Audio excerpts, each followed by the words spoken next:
Si Maya Reyes ay isang batang babae na puno ng determinasyon. Para matustusan ang kanyang buhay at kumita ng dagdag habang may libreng oras, tumatanggap siya ng trabaho bilang home care provider para sa mga pasyente. Dinala siya ng tadhana sa marangyang mansyon ng mayamang angkan ng mga De Silva sa Maynila.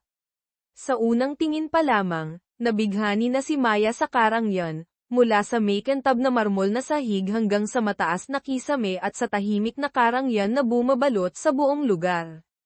Ang pasyente ni Maya ay si Andres De Silva, ang batang tagapagmana ng angkan. Sa una, sinabihan si Maya na mayroon siyang cerebral palsy. Sa pagkakaroon ng dedikasyon bilang isang caregiver, ipinangako ni Maya sa kanyang sarili na gagawin niya ang kanyang makakaya para kay Andres. Inihanda niya ang kanyang mga gamit medikal, para ikabit ang catheter sa pasyente alinsunod sa protocol. Ngunit nakakagulat, biglang bumangon si Andres.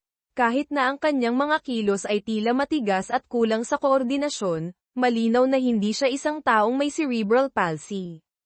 Si Maya, kahit naguguluhan, ay sinubukang patahimikin ang pasyente, na sinasabing isa siyang propesyonal na sinanay. Samantala, ang ina ni Andres na si Senyora Isabela, ay nakatayo malapit, ang kanyang mga mata ay puno ng pag-asa na sana gumaling ang kanyang anak. Sabik siyang mahawakan ang kanyang anak, kahit isang beses lang pagkatapos ng maraming taon na magkalayo dahil sa kanyang kakaibang karamdaman. Sa sandaling iyon, dumating si Dr. Santos para suriin ang kalagayan ng binata. Sa gitna ng kaguluhan, sinubukan pa rin ni Maya na habulin si Andres na sakang na gumagalaw. Pasuray-suray siyang bumagsak sa isang marangyang sofa, at sa hindi inaasahang sandaling iyon, nagdikit ang kanilang mga labi. Bumalat ang katahimikan. Nagpapanik na lumapit si Senyora Isabela upang alalayan ang kanyang anak, sa sandaling nakalimutan ang kanyang mahigpit na patakaran, walang sino man ang maaaring humawak kay Andres.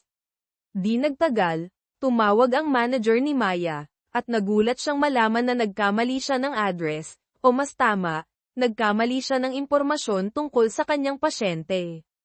Sa isang pribadong pag-uusap kay Senyora Isabela, ipinahayag ni Dr. Santos ang isang kahanga-hangang teorya, maaaring si Maya ang susi sa paggaling ng misteryosong karamdaman ni Andres. Ibinunyag niya na, pagkatapos ng isang nakakapangilabot na insidente noong kanyang pagkabata, nagkaroon si Andres ng isang matinding allergy tuwing nakikipag-ugnayan siya sa ibang babae. Gayunpaman, ang hindi sinasadyang halik kay Maya ay hindi nagdulot ng anumang negatibong reaksyon. Iminungkahi ni Dr. Santos na kunin si Maya bilang isang espesyal na therapeutic mediator para kay Andres. Nang marinig ang tungkol sa mahirap na sitwasyon ni Maya, ang kanyang ina ay regular na sumasailalim sa dialysis sa San Lorenzo Hospital at nangangailangan ng malaking halaga para sa isang kidney transplant. Agad na sumang-ayon si Senyora Isabela. Babayaran niya ang lahat ng gastusin sa ospital ng ina ni Maya. Palit nito, kailangang manatili si Maya at tulungan si Andres na malampasan ang kanyang karamdaman. Hindi lamang iyon, tatanggap si Maya ng arawang sweldo at papayagan siyang mag-aral kasama si Andres sa Rizal International Academy, isang prestihiyosong paaralan. Ang kontrata na ito ay parang isang life raft para sa buhay ni Maya, kahit na nakaharap ito sa matinding pagtutol mula kay Andres mismo. Upang pilitin ang kanyang anak na sumang-ayon, gumamit si Senyora Isabela ng emosyonal na blackmail, na nagdulot ng pressure. Sa huli, napilitan si Andres na tanggapin ito. Nilagyan niya silang dalawa ng espesyal na smartwatches, na may kakayahang magtala ng tagal ng kontak at distansya sa pagitan nila. Itinakda ang panuntunan, hindi sila maaaring magkalayo ng higit sa 1 metro. Para maging maayos ang kanyang trabaho, humingi ng tawad si Maya kay Andres sa kanyang hindi pagkakaunawaan na may cerebral palsy ito. Malamig na pumasok si Andres sa kanyang pribadong elevator, na nagtulak sa kanya na tumakbo para mapanatili ang takdang distansya. Ipinahayag niya na papatawarin lamang niya siya kung magre-resign siya, ngunit binigyan pa rin siya ng isang pagkakataon na mag-probation sa araw na iyon. Nang dalhin si Maya sa kanyang silid, binigyan siya ng mayordoma ng isang makapal na folder na naglalaman ng lahat ng gusto at ayaw ng binata at sinabi sa kanya na formal na siyang papasok sa klase kasama nito ngayong hapon. Sa Rizal International Academy, iniutos agad ni Andres kay Maya na umatras ng 3 hakbang at mahigpit na pinagbawalan siyang lumapit. Ngunit tumunog ang alarma ng kanyang smartwatch, na nagtulak kay Maya na magmadaling lumapit sa binata. Sa loob ng silid-aralan, nagdulot ng pagkamausisa sa lahat ang paglitaw ni Maya. Dahil mayroon lamang isang natitirang upuan, kinailangan niyang umupo sa tabi ni Andres. Hinayla ng isa nilang kaklase na si Marco Gonzalez si Maya sa labas ng hallway. Natatandaan niyang nagtrabaho ito sa panaderya ng kanyang pamilya. Nang tanungin siya ni Marco, ibinahagi ni Maya ang tungkol sa sakit ng kanyang ina at ang dahilan kung bakit siya nagtatrabaho sa bahay ng mga De Silva para makapagbayad sa ospital. Nag-alala si Marco at pinaalalahanan si Maya na mag-ingat dahil kilala si Andres bilang isang kakaibang tao na hindi nagpapahawak sa kahit sino. Umiling si Maya at sinabing tsismis lamang iyon, at kahit na medyo mahirap lapitan si Andres, naniniwala siyang mabuting tao. Hating gabi, palihim na pumasok si Maya sa silid ni Andres. Tahimik siyang umupo sa tabi ng kanyang kama, sinusubukang makaipon ng 8 oras na paglapit sa bawat isa ayon sa kontrata. Hindi niya alam na matagal nang gising si Andres, ang kanyang mga mata ay nakabukas ng husto sa dilim. Kinaumagahan, masayang ibinalita ni Maya kay Andres na nakapasa siya sa kanyang panahon ng pagsubok. Naisip ni Andres, na kung nasa maganda siyang kondisyon, maaari niyang ibigay sa kanya ang relo para mas madaling matapos ang kanyang gawain. Ngunit nang marinig si Maya na masiglang nagsasalita mula sa bahay papunta sa paaralan, nagbago ang kanyang isip at hinamon siya, "Pasayahin mo ako, saka ko ibibigay ang relo." Sa loob ng klase, natakot na baka maging sagabal ang kanyang presensya, nagpasya si Maya na lumabas. Para mas maintindihan si Andres, nagdesisyon siyang basahin ang lahat ng impormasyon tungkol sa kanyang mga gusto. Sa sandaling iyon, lumapit si Bianca Reyes, isang maganda ngunit mayabang na kaklase at binabalaan si Maya na lumayo kay Andres. "Sa akin siya," mariing sinabi ni Bianca. Pagbalik sa klase, nagtatakang tanong ni Maya kay Andres, "Girlfriend mo ba si Bianca?" Agad na lumungkot ang mukha ni Andres. Kinuha niya ang relo, tulad ng isang pain kay Maya. "Gamitin mo ang tiramisu para makuha ang trabaho ngayong araw," dagdag niya. Hinihintay si Bianca sa labas ng hallway, malamig siyang binalaan ni Andres na huwag nang gumawa pa ng gulo kay Maya. Malinaw niyang sinabi na dati ay hindi siya nakikialam sa kanyang mga kaklase, ngunit mula ngayon, hindi niya gustong may sino man ang magkamali na isiping girlfriend niya si Bianca. Sa bakuran ng paaralan, hindi sinasadyang narinig ni Andres ang pag-uusap sa pagitan ni Maya at Marco. Ipinagtapat ni Maya na sinusubukan lamang niyang magtiis kay senyor ito para makakuha ng pera para sa pagpapagamot ng kanyang ina.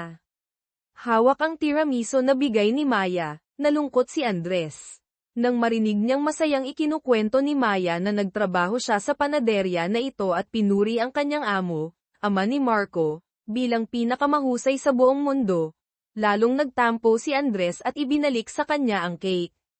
Pagkauwi sa bahay, galit na isinulat ni Maya sa kanyang diary na tinawag si Andres na demonyo, at sinumpa siyang magkaroon ng bangungot dahil sinayang niya ang pagkain.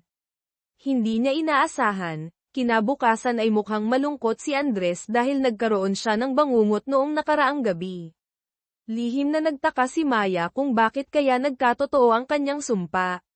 Sa paaralan, nagreklamo si Maya kay Marco na nagawa niyang sampain ang senyor ito at ngayoy nakukonsensya siya dahil nagkaroon nga ito ng bangungot. Sa sandaling iyon, lumitaw si Andres at nahuli si Maya na nagsasalita tungkol sa kanya. Galit niyang kinuha ang kanyang relo at nagbanta na sisantehin siya. Dali-daling tumakbo si Maya upang isauli ito, at pinaalalahanan siya ni Andres tungkol sa panuntunan na 1 metro. Malapit na ang pagsusulit. Binigyan ni Andres si Maya ng maraming libro ng pag-aaral, ngunit may kasamang babala, kung siya ay nakakuha ng pinakamababang marka, hindi na siya magkakaroon ng karapatang umupo sa tabi niya. Gayunpaman, paulit-ulit na binasa ni Maya ngunit wala pa ring maintindihan. Binuksan niya ang kanyang diary, at sa pagkakataong ito ay, isinumpa, ang senyor ito demonyo na makakuha ng 0. Kinaumagahan, lubog pa rin si Maya sa kanyang mga libro, antok na nakalimutan niya ang distansya at sumandal sa likod ni Andres na nakaupo sa harap niya. Nakita ni Bianca ang eksena at nagliyab sa selos. Kinausap niya si Maya at iginiit na si Andres ay tiyak na ginayuma ni Maya kaya pinapayagan niya itong lumapit. Nang hindi sinasadyang nasambit ni Maya ang sumpa niya kay Andres, tinutukoy ang allergy nito. Galit na kinulong ni Bianca si Maya sa silid ng piano. Sa sandaling iyon, hinayla ng mga kaklase si Bianca sa silid ng pagsusulit. Sa kabilang banda, nang hindi nakita ni Andres si Maya na pumapasok sa kanyang pagsusulit, nag-alala siyang hanapin siya. Natagpuan niya si Maya na walang malay sa silid ng piano, natulog siya dahil nagpuyat siya sa pag-aaral. Nag-alala siya at dinala siya sa klinika ng paaralan. Nagising si Maya at nagmadaling pumunta sa kanyang pagsusulit, ngunit huli na ang lahat. Humingi ng tawad si Bianca kay Maya, sinasabing hindi niya nakontrol ang kanyang galit, ngunit sinisi pa rin si Maya sa pagsusumpa kay Andres na magkaroon ng karamdaman. Lumitaw si Andres at nagtanong kung bakit may kinalaman si Bianca sa kanyang sakit. Sinubukan siyang hilahin ni Bianca upang ipaliwanag, nang hindi alam na ang pagkilos na iyon ay magdudulot ng banayad na allergy kay Andres. Mabilis na kinuha ni Maya ang alcohol at band-aid na lagi niyang dala, dahan-daang pinunasan ang sugat ni Andres, at sinabing palagi siyang naghahanda kung sakaling hindi sinasadya na mahawakan nito ang ibang tao. Pagkauwi sa bahay, patuloy na nahirapan si Maya sa pag-aaral. Nakita ni Senyora Isabela na nahihirapan siya sa pag-aaral, kaya dinalhan niya ito ng masustansyang sabaw. Labis na naantig si Maya, dahil mula noong nagkasakit ang kanyang ina, matagal na siyang hindi ipinagluluto. Nakiramay si Senyora Isabela sa kalungkutan ni Maya, at ibinahagi na hindi rin niya mahawakan ang kanyang anak ng higit sa 10 taon. Dahil naantig sa kanyang damdamin, nagdesisyon si Maya na pagalingin si Andres. Naalala niya ang sinabi ni Dr. Santos tungkol sa direktang pagkontak. Sa kanyang imahinasyon, tumalon si Maya at bahagyang pinalo ang ulo ng senyor ito, ngunit iyon ay isang panandaliang pag-iisip lamang. Habang dumadaan sa bulletin board, narinig ni Maya ang mga kaklase na pinag-uusapan na umalis si Andres para hanapin siya, na naging dahilan upang mawala ang kanyang unang ranggo kay Bianca. Nauutal na humingi ng tawad si Maya sa senyor ito, ngunit hindi siya sinisi ni Andres. Sa opisina ng guro, pinagalitan ng guro ang 3 estudyante na lumiban sa pagsusulit. Natuwa si Marco dahil sa unang pagkakataon ay may pagkakatulad siya sa matalinong si Andres, parehong walang marka. Anako ni Maya ang responsibilidad at nakiusap sa kanyang guro na huwag parusahan ang dalawa niyang kaibigan. Biglang dumating si Bianca upang ipaliwanag na si Andres at Marco ay nagligtas kay Maya kaya't huli na sila para sa pagsusulit. Pumayag ang guro na kumuha silang 3 ng muling pagsusulit sa susunod na linggo. Sa klase, hindi pa rin maintindihan ni Maya ang kanyang binabasa. Nadama niya na hindi makatarungan na kailangan lamang matulog ng senyor ito para makuha ang pinakamataas na marka. Nakita ito ni Andres at sinabing ibigay ang kanyang libro, sa kanya binilugan ang mahalagang impormasyon na maaaring lumabas sa pagsusulit. Dahil marami pa ring bahagi na hindi niya naiintindihan, patuloy na, ginulo, ni Maya ang senyor ito. Sa pagkakataong ito, naghanda siya ng isang mock test na kapareho ng aktwal na pagsubok para magsanay siya. Sa kabilang banda, pinuntahan ni Bianca si Marco sa pastry shop. Binigyan niya ito ng mga materyales sa pag-aaral, na may kondisyon na kailangan niyang maging mas mahusay kay Maya. Kung mabaygo si Marco, hindi na siya kakausapin ni Bianca. Sa library, Narinig ni Andres si Maya na nagrereklamo dahil hindi niya naiintindihan ang kanilang leksyon. Lumapit siya at matiyag ang ipinaliwanag sa kanya. Naaalala ang bilin ni Dr. Santos tungkol sa direktang pagkontak, balak sanang subukang hawakan ni Maya ang kamay ng senyor ito. Mag-focus ka sa pagsusulit, paalala ni Andres. Kung mayroon ka pang hindi naiintindihan, magtanong ka. Nang makita niyang dumating si Marco, dali-daling tumakbo si Maya para batiin ito, na bahagyang nagpabago sa mood ni Andres. Ibinahagi ni Maya ang mock test sa kanyang matalik na kaibigan at nagtanong kay Marco kung paano niya mahahawakan ng natural ang isang lalaki. Gusto mo, si Andres? Tanong ni Marco. Iminungkahi niya ang isang mapangahas na plano, samantalahin ni Maya kapag mahimbing na natutulog ang senyor ito at palihim na, hawakan, ito. Paglabas, hindi nakita ni Maya si Andres. Nag-alala siyang tumakbo papunta sa rooftop para hanapin ito. Ngunit nagpakita si Andres ng isang malamig at malayo na ugali, na mas lalong nagpagulo sa kanya, dahil hindi niya maintindihan ang iniisip ng mga lalaki. Habang kumakain kasama si Marco, patuloy na nagrereklamo si Maya na hindi pa rin niya malapitan ang senyor ito. Nagkaroon si Marco ng bagong ideya, magtago si Maya ng ilang maliliit na papel sa kanyang palad, saka magpanggap na nakakita ng papel sa buhok ni Andres at iabot ang kanyang kamay para kunin ito. Upang magsanay, nagpanggap si Marco bilang Maya at ipinraktis niya ang pagkuha ng papel sa buhok nito.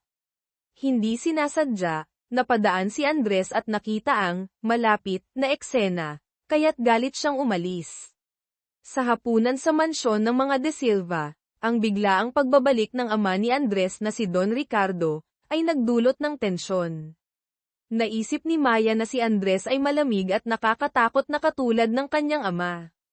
Nang makita ang senyor ito na nagbabasa ng libro sa labas ng hardin, nagdesisyon si Maya na palihim na ipatupad ang plano ni Marco.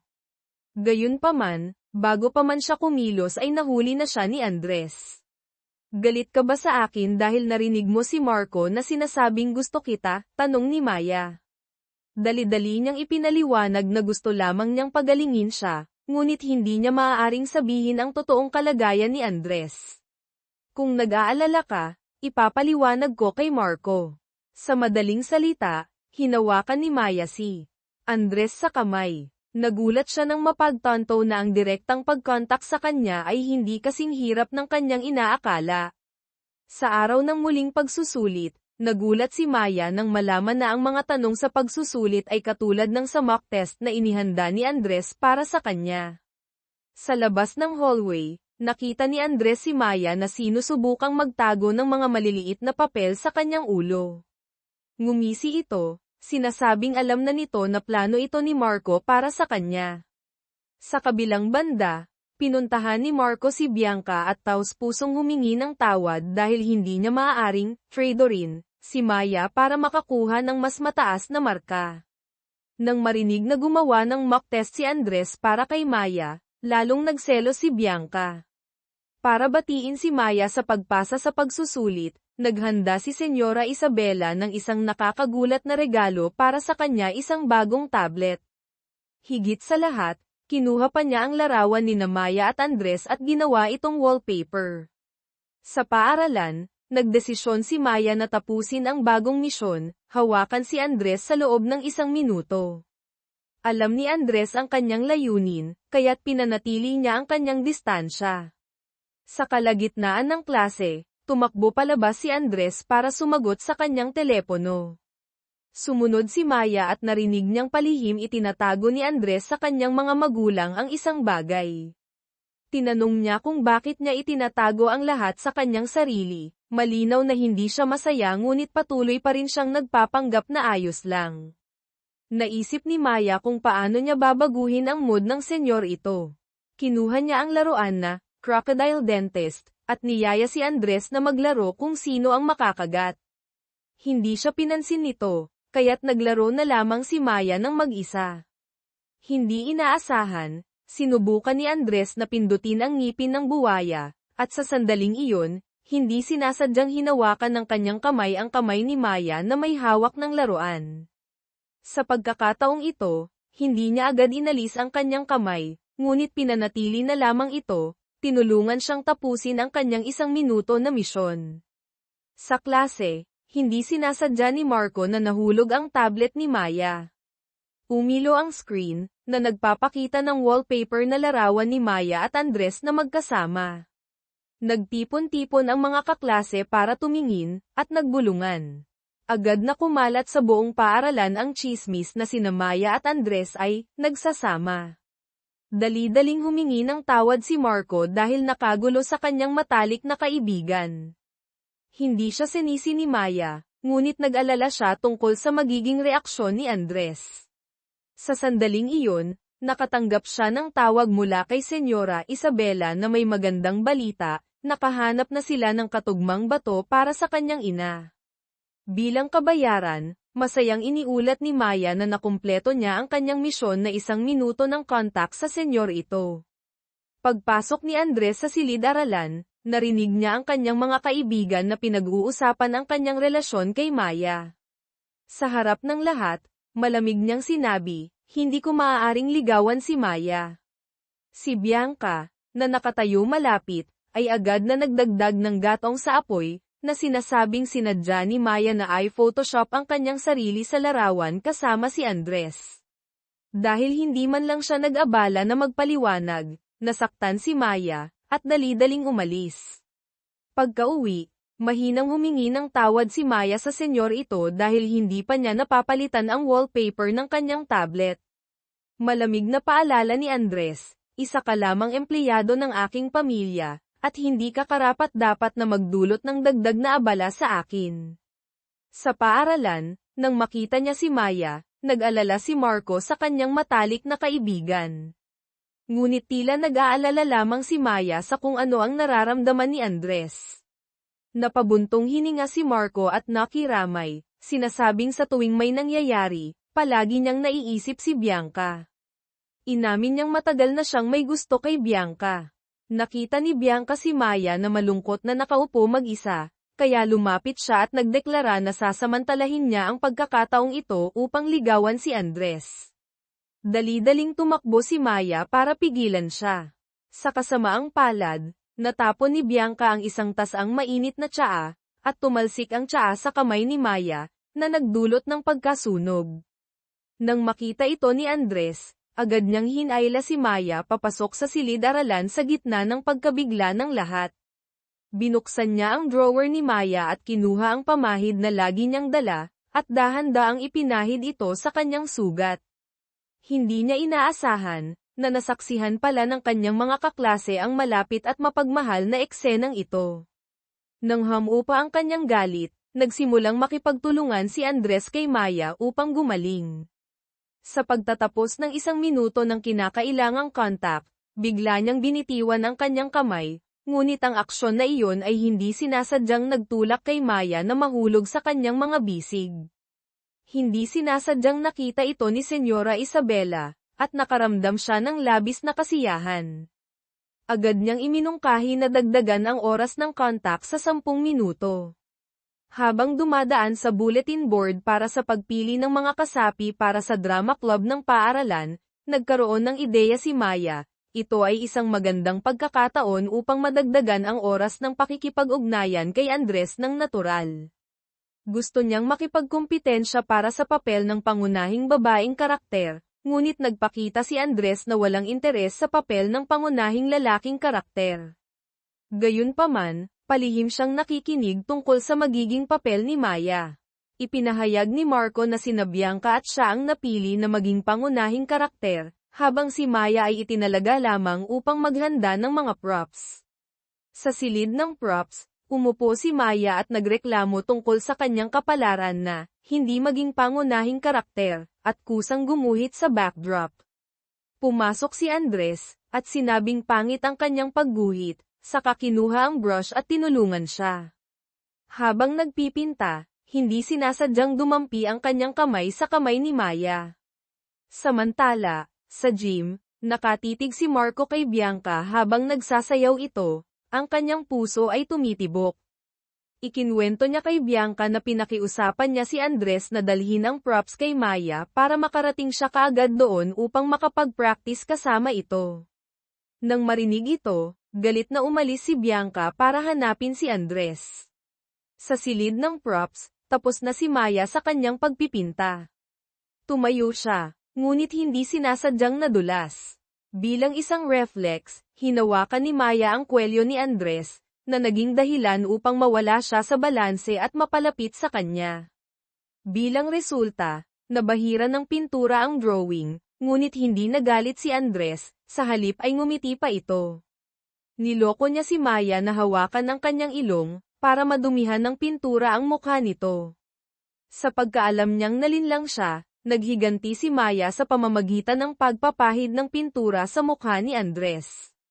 Naghabulan silang dalawa habang nagtatawanan, at pinagsabihan siya ni Andres na humingi ng tawad sa kanya. Sa sandaling iyon, pumasok si Bianca, at nang makita ang masayang eksena, nawalan siya ng kontrol. Mabilis na umiwas si Andres, na naging dahilan upang matapilok si Bianca. Dahil hindi makalakad si Bianca sa loob ng ilang araw, kinailangan ng drama club na maghanap ng bagong babaeng pangunahing karakter. Naalala ni Marco na napakahusay ng audition ni Maya bilang Cinderella, kaya't iminungkahi niyang palitan siya ni Bianca. Nagboluntaryo si Marco na turuan si Maya ng sayaw ng pangunahing karakter. Nang makita silang magkasamang nagpa-practice, hindi mapakali si Andres at hindi na makapag-focus sa kanyang pagbabasa. Umuwi siya, at hinayla siya ng relo para sumunod si Maya sa kanya. Nakita niyang nagagalak ito na gawin siyang pangunahing karakter, lalong nagalit si Andres. Sa silid-aklatan sa bahay, matagal nang naghihintay si Andres na pumunta si Maya para magpagamot, gawin ang 10 minutong misyon ng pakikipag-ugnayan. Lumalabas na nagpa-practice siya ng sayaw sa tabi ng swimming pool. Palihim siyang tinitingnan ni Andres habang nahihirapan siyang gawin ang kanyang mga sayaw. Nang paalalahanan siya tungkol sa misyon, dali-daling lumapit si Maya. Ngunit sa pagkakataong ito, gusto ni Andres na, isang bato 2 ibon, tuturuan niya itong sumayaw sa loob ng 10 minutong paglapit. Kahit na patuloy siyang tinatapakan ni Maya, nagtiyaga pa rin si Andres ng kakaiba. Natuklasan niyang hindi alam ni Maya kung alin ang kaliwa at kanan. Tapakan mo na lang ako, sabi ni Andres, at marahang ginabayan ang kanyang mga hakbang. Nasaksihan ang matamis na eksena, nasiyahan si Senyora Isabela para sa kanyang anak at mabilis na kinuha ang kanyang telepono upang makuhaan ng larawan ang magandang alaala. Kinaumagahan, taos-pusong nagpasalamat si Maya kay Andres dahil sa matiyagang pagtuturo sa kanya kung paano sumayaw. Ipinahayag niya ang kanyang pag-asa na manunood siya sa kanyang pagtatanghal. Ipinakita ni Andres na walang siyang interes, na bahagyang nagpalungkot kay Maya. Gayunpaman, sa araw ng pagtatanghal, naroon na siya sa auditorium ng napakaaga. Sa backstage, nangyari ang isang insidente, hindi mahanap ni Marco ang kanyang kasuotan ng prinsipe. Sa segment ng klase, kinailangang mag-isang umakyat si Maya sa entablado bilang Cinderella. Nakatayo roon ang magandang Cinderella. Naghihintay ngunit hindi pa rin lumalabas ang kanyang prinsipe. Narinig ang mga estudyante sa ibaba na nagsasabing hindi karapat-dapat si Maya para sa prinsipe, hindi na napigilan pa ni Andres. Nagdesisyon siyang umakyat sa entablado. Sa ilalim ng maliliwanag na ilaw ng entablado, lumitaw siya tulad ng isang totoong prinsipe, at lumapit sa kanyang naguguluhang Cinderella. Pinagsama nila ang kanilang mga kamay, at sumabay sa maayos at ritmo na pagsayaw. Sa wakas, naghintay si Maya para sa kanyang prinsipe. Dahil nalaman niyang si Andres ang pumalit kay Marco, lumapit si Bianca na may saklay para konfrontahin siya. Muli, sinabi ni Andres, na huwag siyang hawakan basta-basta. Halos mamatay na sa sama ng loob si Bianca, hindi matanggap. Na hinahayaan siya ng isang Cinderella, tulad ni Maya na hawakan siya, samantalang siya ay hindi niya mahawakan. Lumapit si Marco at mahinahong hinatid si Bianca sa silid klinika. Matyaga siyang nakinig habang ipinapahayag niya ang kanyang galit, at maingat na binalutan ang kanyang sugat. Ang pag-ibig ay naghihiwalay sa gusto o hindi gusto, Bianca, sabi ni Marco, hindi mahalaga kung sino ang mas mahusay. Maaaring hindi kasing perpekto ni Maya, ngunit siya ang espesyal sa mga mata ni Andres. Sa tindahan ng tinapay, tinanong ni Bianca kay Marco, anong gagawin ko kung ang taong gusto ko ay hindi ako gusto? Nag-isip si Marco sandali, palihim kong susundan ang taong iyon, aalalahanan ang bawat ekspresyon, bawat emosyon niya. Matatakot ako na masaktan ang taong iyon, kaya't susubukan kong gawin ang rainbow cake na gustong-gusto niyang kainin. Nang makita si Bianca na mukhang hindi komportable, mabilis na sinabi ni Marco, hindi ko hinihiling na gumanti ka. Dahil ang pag-ibig ay talagang hindi patas. Naantig si Bianca sa katapatan ni Marco, ngunit hindi pa rin siya makapagbigay ng kasagutan. Sa almusal sa mansyon ng mga De Silva kinabukasan, ipinakita ni Senyora Isabela ang kanyang labis na kasiyahan nang maalala niya ang matagumpay na pagganap ng 2 anak. Dali-daling nagpaliwanag si Andres, at sinabing tinulungan niya si Maya dahil ayaw niyang sirain ang pagtatanghal ng klase. Dahil mukhang hindi siya masaya, dali-dali ring nagpaliwanag si Maya at sinabing sila ni Andres ay magkaibigan lamang, higit pa, talagang gusto niyang pagalingin si Andres. Bukod doon, wala siyang ibang iniisip. Sa pagpasok sa silid ni Andres nang wala siya roon, hindi sinasadyang nakita ni Maya ang kanyang diary na nakalimutang naiwan. Binuksan niya ang ilang pahina at hindi napigil ang matawa sa mga nakakatawang sumpa na isinulat niya tungkol sa lalaking demonyo na ito. Sa susunod na pahina, nakita niya ang nakasulat na maliit na kahilingan, ang pumunta para magkampang sa labas. Sa kabilang banda, sinabi ni Maya sa kanyang sarili na kailangan niyang alisin ang mga hindi makatotohanang mga iniisip, ang mga hindi nararapat na damdamin. Alam niyang si Andres ay may engagement na sa anak ng mayamang pamilya ng mga Hizon. Sa sandaling iyon, tumawag si Marco at hiniling na tulungan siya sa panaderya. Nagtaka si Maya, dahil kadalasan ay isinasaayos na ni Marco ang mga pastry ng maaga sa gabi. Nang makita ang pulang mukha at nabubulol na mga salita ni Marco sa telepono, nahulaan niya na mayroong bagay na itinatago niya sa kanya. Sa ibang lugar, nakatayo si Andres sa balkonahe ng kanyang mansyon at ginamit ang kanyang binocular upang tumingin sa panaderya. Nakita niyang masayang naglalaro at nakikipagtawanan si Maya kay Marco. Sumiklab ang isang hindi komportableng pakiramdam sa kanyang puso paninibugho. Bigla siyang naglaway para sa kakatuwang cupcake. Dahil sa sunod-sunod na tanong ni Maya, napilitan sa huli si Marco na umamin. Pumayag si Bianca na bigyan siya ng pagkakataon na maghintay, naligawan siya. Habang nag-uusap sila, pumasok si Andres sa tindahan ng tinapay, hawak ang diary ni Maya na kanyang hiniram. Iniabot niya ang kwaderno, gawan mo ako ng masarap na cupcake, kapalit ng diary na ito. Sa marangyang sasakyan na bumabagtas sa mga lansangan ng Maynila, nag-uulat si Mayor Domo kay Senyora Isabela. Napangiti siya, alam na ang kanyang anak ay nahulog na talaga kay Maya. Ang paraan kung paano sinasadya ni Andres na asarin, at kunin ang atensyon niya ay ang malungkot na ekspresyon ng isang binata kapag gusto niya ang isang babae. Ginawa ni Maya ang masarap na cupcake ngunit hindi niya nakita si Andres. Hindi inaasahan, lumitaw siya mula sa likuran, bahagyang hinayla ang kanyang kamay, na naging dahilan upang mawalan ng balanse si Maya at hindi sinasadyang damaykit sa kanyang matigas na dibdib. Napakalapit nila sa isa't isa kaya naririnig niya ang malakas at masiglang tibok ng puso ng kanyang demonyo. Paumanhin sa pagbabasa ng palihim ng iyong diary, mahinang sabi ni Andres, na medyo nahihiya. Bilang kabayaran, dadalhin kita sa isang camping. Gumawa ng dahilan si Andres na biglaang nagkasakit si Mayor Domo para makapaglaro silang dalawa ni Maya. Nang makita ang mahinang babae na nahihirapan sa kanyang seatbelt, bumantong hininga siya at dahan-daang lumapit, inayos ang seatbelt. Ang hindi inaasahang malapit na sandali ay nagpula sa pisngi ni Maya. Habang nasa daan, biglang nakaramdam ng matinding sakit si Maya sa kanyang tiyan.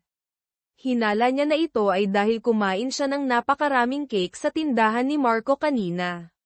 Nag-alala si Andres, at hindi na maipagpatuloy ang kanilang paglalakbay, kaya kinailangan niyang dalhin siya sa isang kalapit na Hotel Palm Crest Hotel para makapagpahinga. Pagdating sa kwarto, ibinalita ni Andres, ang sabi ng hotel, ito na lang ang natitirang kwarto. Hindi na nag-isip si Maya ng malalim, at mapagpakumbabang humingi ng dagdag na kumot at unan, balak na matulog sa sopa sa loob ng silid. Pagbalik niya, biglang hinawakan ni Andres ang kanyang kamay at idinikit ang isang kulang patch, kahit na hindi siya nilalagnat, masakit lamang ang kanyang tiyan, sa kanyang noo. Ang biglaang pagpapakita ng pag-aalala ay nagpatibok sa puso ni Maya. Sa kalagitnaan ng gabi, hindi mapakali si Maya dahil medyo matigas ang sopa at hindi siya sanay sa lugar. Naistorbo niya si Andres. Kumunat ang kanyang noo, at sinabing mula sa kama, dito ka na matulog, huwag ka nang gumawa ng ingay. Nag-alangan si Maya, ngunit sa huli ay pumayag din. Iginulong niya ang sarili sa kumot na parang isang maliit na uod, at mahinang nangakong hindi niya hahawakan ang senyor ito. Hindi inaasahan, nagkaroon ng sleepwalking problem si Maya. Sa kanyang antok, automatiko siyang bumangon, naglakad ng ilang beses sa silid at saka, umakyat sa kama, walang kamalay-malay na yamakap kay Andres at masarap na natulog. Ang malambot na init at ang banayad na amoy mula sa batang babae ay nagpatulog kay Andres. Sa kanyang panaginip, nakita niya ang isang maliit na babae na nakasuot ng pulang damit, na buong tapang na nagligtas sa kanya mula sa dilim noong unang panahon. Sa madaling araw, nagising si Andres at nakita si Maya na mahigpit pa ring nakayakap sa kanya, na natutulog na parang isang bata. Bahagya siyang ngumiti. Sa sandaling iyon, bumukas din ang mga mata ni Maya. Nang mapagtanto ang kasalukuyang sitwasyon, nagulat siya at bumulong ng isang maliit na sigaw, dali-daling humingi ng tawad at tumakbo papunta sa banyo. Ang kanyang mukha ay kasing pula ng isang hinog na kamatis. Sa kabilang banda, sa mansyon ng mga De Silva, nakatanggap si Senyora Isabela ng ulat mula sa kanyang mga tauhan, na nagpapatunay na palaging palihim na nagpapahanap si Andres tungkol sa isang misteryosong batang babae sa loob ng maraming taon. Naalala ni Mayor Domo na sinabi ng kanyang senyor ito na mayroong isang taong sumagip sa kanya mula sa nakakatakot na kidnapping. Ngunit nang matagpuan ng kanyang pamilya si Andres, nag-iisa na lamang siya. Kahit na si Dr. Santos ay nagsabing na maaaring ang batang babae ay isang guni-guni na ginawa ni Andres sa kanyang desperasyon at matinding takot. Sa wakas, nakarating sila sa planong Dalampasigan Seaside Beach Resort. Masayang tumulong si Maya kay Andres sa pagtatayo ng kanilang tent. Habang nagpupumilit, nagkadikit ang kanilang mga kamay. Dali-daling binawi ni Maya ang kanyang kamay, at pulang-pula ang mukha, nahihiyang tumakbo pabalik sa kanyang tent. Sa pagbukas sa kanyang bagahe, napagtanto ni Maya na nakalimutan niyang dalhin ang kanyang kutsan sa bahay. Napilitan siyang umamin sa senyor ito. Pagkatapos ng ilang pag-iisip, nakaisip siya ng isang ideya, gumuhit gamit ang chalk ng isang pulang linya na naghahati sa espasyo sa loob ng tent. Ito ang hangganan. Mariin niyang sinabi, nangangako akong hindi ko kailanman hahawakan o tatawid ang linya na ito. Nagkibit-balikat lamang si Andres, na walang ipinakitang emosyon. Naglalakad sa asul na dalampasigan, mabilis na nahuli ni Andres ang isang maliit na alimango na gumagapang. Nang marinig si Maya na tumawa dahil itinulad niya ang alimasag sa kanya dahil mayabang siyang tumahak, nagkunwari si Andres na galit at hinabol siya sa dalampasigan para turuan siya ng leksyon. Ang kanilang masayang tawanan ay umalingaw-ngaw sa sulok ng langit. Nang makita si Maya na naglalakad sa magaspang at madulas na mga bato, tahimik na hinawakan ni Andres ang kanyang kamay, na naging kanyang matibay na suporta. Nakatayo sa harap ng malawak na karagatan, at nagpahayag ng hiling sa hampas ng alon, lihim na nanalangin si Maya na sana gumaling si Andres sa kanyang kakaibang karamdaman. Nang makita si Maya na nahihirapang kumuha ng mga larawan para sa alaala, nagboluntaryo agad si Andres na maging kanyang personal na fotograpo. Sa kanyang pagliko, gusto lamang ni Andres na kumuha ng larawan mula sa likod. Ngunit, nang itinaas ni Maya ang kanyang telepono, bumaling siya at ngumiti, handang ipakita ang kanyang mukha sa kanilang unang larawan na magkasama. Sa malayo, biglang nakita ni Maya si Bianca na natataranta na naglalakad papunta sa dagat. Iniisip na may problema ang kanyang kaklase at nagbabalak na gumawa ng hindi maganda. Gulat na tumakbo si Maya at dali-daling hinayla si Bianca. Habang nag-aagawan, hindi sinasadyang itinulak ni Maya si Bianca sa mababaw na tubig. Hindi niya inaasahan, naglalakad lang si Bianca para magpahangin. Basang-basa ang damit ni Bianca. Nahihiya si Maya, at mabilis na tinawagan ang kanyang matalik na kaibigan na si Marco para humingi ng tulong. Tulad ng inaasahan, makalipas lamang ang ilang sandali, mabilis, na dumating si Marco sakay ng kanyang sasakyan, na may dalang maraming personal na gamit malinaw na mayroon siyang nakahandang pagkakataon para mapalapit kay Bianca. Maingat na hinayla ni Maya si Andres sa ibang lugar, na nag-iwan ng pribadong espasyo para sa dalawang magkaibigan. Sa gabi, ipinakita ni Marco ang kanyang talento sa pag-ihaw ng barbecue sa dalampasigan. Nang makita si Maya na mag-aalok kay Bianca ng isang kebab ng inihaw na prutas, pinigilan siya ni Marco. Si Bianca ay hindi mahilig magmeryenda, siya ay umiinom lamang ng tsaa. Nang marinig ito ni Andres, sa unang pagkakataon ay nagsimula talaga siyang mausisa tungkol sa maliliit na gusto ni Maya. Maya-maya pa, humawak si Bianca sa kanyang tiyan, kumunat ang kanyang mukha, at tumakbo papunta sa kalapit na banyo. Nahihiya si Marco, at humingi kay Maya na iabot sa kanya ang isang packet ng sanitary napkins para kay Bianca. Nakita ko dati ang nakasulat na menstrual cycle sa kanyang pencil case kaya naghanda na ako nang pumunta ako rito, paliwanag ni Marco, na medyo namumula ang mukha. Nakikipag-usap ng pribado kay Marco sa paligid ng apoy sa kampo. Nag-aalangan si Andres na magtanong, ano ang dapat gawin para sa taong gusto mo? Yumuko siya, at bahagyang tumango, at umamin na mayroon siyang damdamin para kay Maya. Tinapak ni Marco ang kanyang mayaman na kaibigan, ang pag-ibig ay walang formula, walang dapat, o hindi dapat. Kapag talagang gusto mo ang isang tao, hindi mo mapipigilan ang pagnanais na mag-alala, na tratuhin ang taong iyon ng maayos. Sa kabilang banda, ipinapahayag ni Maya ang kanyang paghanga kay Bianca. Napakaswerte mo dahil mayroon kang isang tao na nag-aalala sa iyo hanggang sa bawat maliit na detalye tulad ni Marco. Nang marinig ito, isang mainit at hindi maipaliwanag na pakiramdam ang kumalat sa loob ng puso ni Bianca.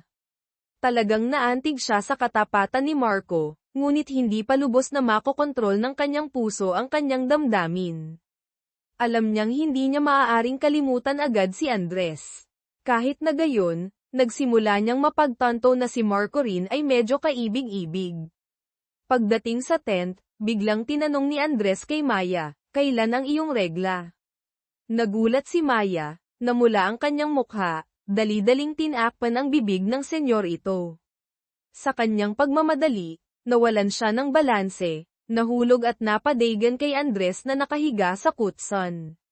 Kinabukasan, nag-organisa si Marco ng isang laro ng raffle para pumili ng susunod na destinasyon ng grupo. Nagkataon, nabunot ni Andres ang slip na naglalaman ng kahilingan ni Maya, ang pumunta sa Fiesta Wonderland theme park. Pagdating sa amusement park, hinayla ni Maya si Andres sa iba't ibang rides, mula sa carousel hanggang sa roller coaster. Nang makita siyang masigasig na naglalaro ng claw machine ngunit hindi nagtatagumpay, itinaas ni Andres ang kanyang manggas at matiyagang kumuha ng isang cute na stuffed bear para ibigay sa kanya. Masayang naglaro ang dalawang magkasintahan ng bump car at sumakay sa swan boat sa lawa. Habang nagpapahinga at umiinom ng tubig, hindi sinasadyang nahawakan ni Bianca ang kamay ni Andres.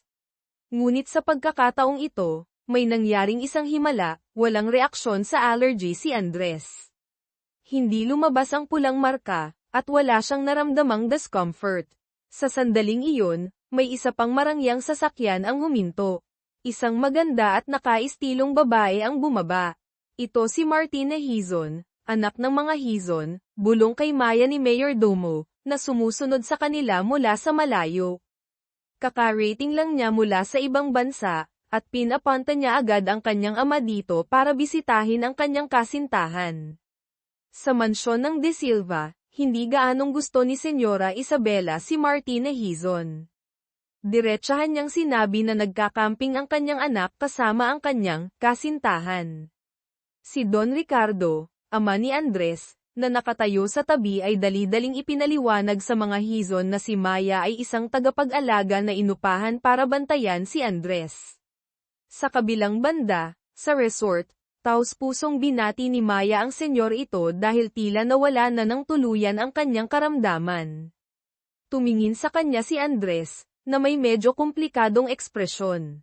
Ibinigay niya ang kanyang anunsyo, aalis ako sa loob ng ilang panahon, para maghanap ng isang tao na napakahalaga. Sa narinig iyon ni Maya, bahagyang kumirat ang kanyang puso.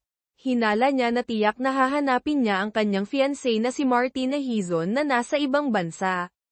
Gaman na ang kanyang sakit. Oras na para matapos ang kanyang kontrata. Oras na para umalis siya sa kanyang buhay. Pagbalik sa panaderya, nakita ni Bianca na tila malungkot si Marco. Nagtapat siya.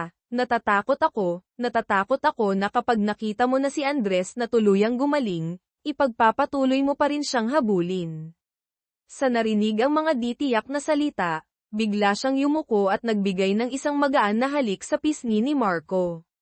Gago, sabi niya, na namumula, sa ngayon, ang taong gusto ko, ay ikaw. Pagbalik sa mansyon ng De Silva, nagpasya si Maya na magbigay kay Senyora Isabela ng isang makabuluhang regalo. Marahan niyang hinawakan ang kamay ni Senyora Isabela, at saka dahan-daang inilagay ito sa mukha ni Andres na nakatayo sa tabi niya. Nang inig si Senyora Isabela, puno ng luha ang kanyang mga mata. Pagkatapos ng 14 na taon, sa wakas ay maaari na niyang mahawakan, yakapin ang kanyang minamahal na anak nang hindi natatakot. Nang makita si Maya na dumadaan sa sala, sinadya ni Andres na makipag-usap kay Mayordomo sa malakas na boses para marinig niya, malapit na ang kaarawan ko, di ba? Hindi kailangan ng mga espesyal na regalo, Mayordomo. Ang importante lang ay galing sa puso.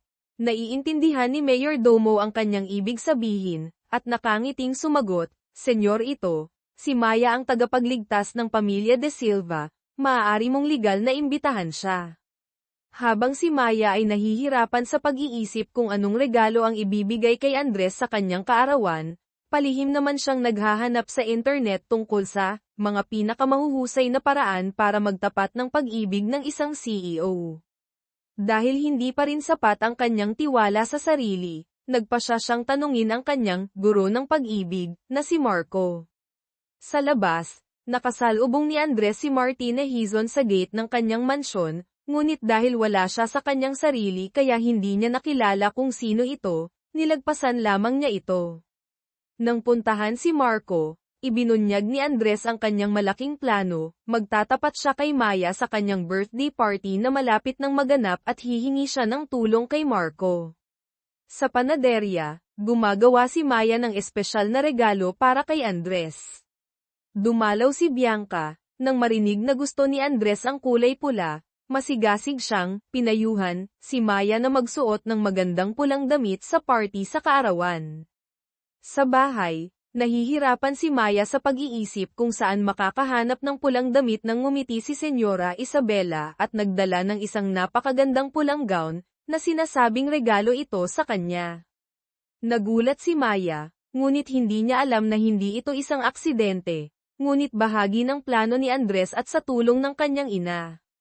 Sa araw ng engranding birthday party sa mansyon ng De Silva, si Maya na nakasuot ng nakamamanghang pulang damit ay tumutulong kay Mayordomo na ayusin ang ilang detalye ng dekorasyon.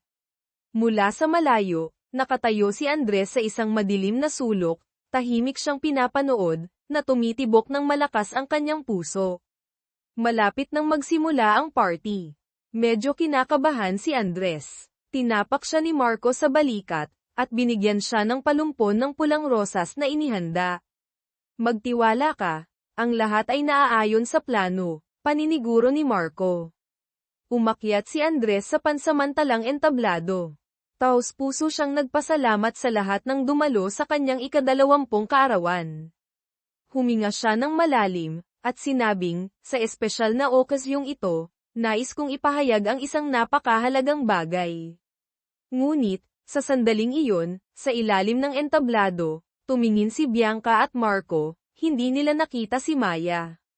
Hindi inaasahan, mabilis na umakyat sa entablado si Don Ricardo, at kinuha ang mikropono mula sa kanyang anak. Bamantong hininga siya, at saka ibinalita sa lahat ng mga panauhin, ipakikilala ko sa inyo, ito si Martina Hizon, ang anak ng mga Hizon, at ang fiancé ng aking anak na si Andres de Silva. Lumabas, bago pa magsimula ang partido, nagkaroon ng pribadong pag-uusap si Don Ricardo kay Maya. Taos-puso niyang ipinahayag ang kanyang pananaw at inihayag na ipapahayag niya ang pagpapakasal ni Andres sa gabing iyon. Naiintindihan ni Maya ang gusto ng presidente. Iginiit niya na pumunta siya sa bahay ng De Silva para pagalingin si Andres alinsunod sa kontrata. Sa ngayon ay gumaling na siya, tapos na ang kanyang misyon, at ayaw niyang magkamali si MS Hizon tungkol sa relasyon niya kay Andres. Mahina hong sinabi ni Don Ricardo, na nauunawaan niya na lumaki si Andres na nakakulong, at hindi nakikipag-ugnayan sa mga estranghero, kaya't ang paglitaw ni Maya ay parang isang bagong simoy ng hangin. Gayunpaman, ang pansamantalang pagkamausisa o pagkahumaling ay lilipas din. Kailangan ni Andres ang isang taong pareho ang estado at magiging kinabukasan bilang si Martina. Si Martina, na walang ideya tungkol sa plano ni Andres na magtapat kay Maya, naisip na ang palumpon ng pulang rosas na nasa kanyang kamay ay inihanda para sa kanya, kaya't hindi siya nag-atubiling humakbang upang tanggapin ito. Natigilan si Andres, at saka sumabog sa galit. Inihagis niya ng malakas ang palumpon sa lupa, tumalikod at umalis kaagad, iniwan si Martina na nahihiya, na nalilito sa harap ng daan-daang mata ng mga bisita. Hindi nagbago ang mukha ni Don Ricardo, at nangako na malapit na niyang ibibigay sa pamilya Hizon ang isang kasiya siyang paliwanag. Samantala, sa kanyang silid, tahimik na iniwan ni Maya ang pulang damit at smartwatch sa kama. Kinuha niya ang kanyang malita at iniwan ang mansyon ng De Silva, umalis sa lugar na hindi naman talaga kanya. Dali-daling tumakbo si Andres pabalik sa silid para hanapin si Maya, ngunit wala na ang silid. Umungal siya sa galit, at agad na ipinahanap siya kung saan-saan. Dahil narinig ng kanyang anak na nag-uutos sa mga empleyado, lubos na nadismaya si Don Ricardo. Napakasakim mo, Andres. Iniisip mo lang ang nararamdaman mo, hindi mo man lang inisip ang nararamdaman ko, ng pamilya, panenermon niya. Maaaring sabihin sa akin ng lahat, maliban sa'yo. Sigaw pabalik ni Andres, na may namumulang mga mata. Hindi ba dahil natatakot kang maapektuhan ang stock ng kumpanya, kaya't itinago mo ang balita tungkol sa kidnapping? Sa sobrang pagkaantala na iyon, kinailangan kong makulong sa inabandonang pabrika sa loob ng ilang araw. Hanggang ngayon, patuloy mo pa ring pipilitin ang pakikipag-alyansa ko sa pamilya ng mga Hizon para sa karera at kapakinabangan ng pamilya. Dali-daling tumakbo si Senyora Isabela para pigilan ang mag-ama na nag-aaway. Tama na, sabi niya, at saka binalingan si Andres, ang ina ni Maya, si Aling Nena, ay katatapos lang maoperahan, sigurado na babalik siya sa San Lorenzo Hospital para sa muling pagsusuri. Hintayin mo siya doon, baka makita mo si Maya. Sa pakikinig sa kanyang ina, agad na nagmaneho si Andres papunta sa ospital. Sa daan, ang mapanlinlang na tadhana ang nagtulak sa kanya para dumaan kay Maya na naglalakad sa bangkita ng hindi man lang nalalaman. Pagdating sa Rizal International Academy, nakita niya si Marco at nakuha ang balita na binigyan ni Don Ricardo si Maya ng mga papeles upang umalis sa paaralan. Nang makita ang laruan na Peyteng na naghihintay sa kanyang gising na mata sa mesa, hindi sinasadya na alala ni Andres ang mga masayang alaala, ang mga matamis na sandali kapag kasama niya siya. Sa sandaling iyon, nakatanggap si Marco ng isang tawag, at pagkatapos ay masayang iniulat kay Andres, natagpuan ko na. Narito ang address ni Maya. Sa lumang application niya sa panaderya. Kahit na hating gabi na, hindi nag-atubili si Andres. Mabilis na nagmaneho papunta sa address na ibinigay ni Marco, isang ordinaryong kapitbahayan sa labas ng Maynila. Labis na nagulat si Maya nang makita siya sa harap ng kanyang bahay. Sa pagkakataon, si Aling Nena, ina ni Maya, ay lumabas mula sa bahay. Agad na nagpanggap si Andres na nasira ang kanyang sasakyan sa daan, at humingi ng lugar upang manatili sa isang gabi. Nalaman ni Aling Nena na si Andres ang anak ng pamilya De Silva na nagbayad ng mga gastusin sa ospital para sa kanya at masiglang inanyayahan siyang pumasok sa bahay at sinabi kay Maya na linisin ang silid para sa kanya. Kinabukasan, matiyag ang tinuruan pa ni Andres si Aling Nena kung paano linisin ang memorya ng kanyang telepono upang gumana ito ng mas mabilis. Nang makita ni Aling Nena ang gwapong, matalino, at mabait na binata, labis siyang nagpuri, sigurado na maraming mga babae na naghahabol kay Andres. Ngumiti lamang ng awkward si Andres at umamin na hindi niya alam kung paano palambutan ang puso ng isang babae. Upang magpasalamat, inanyayahan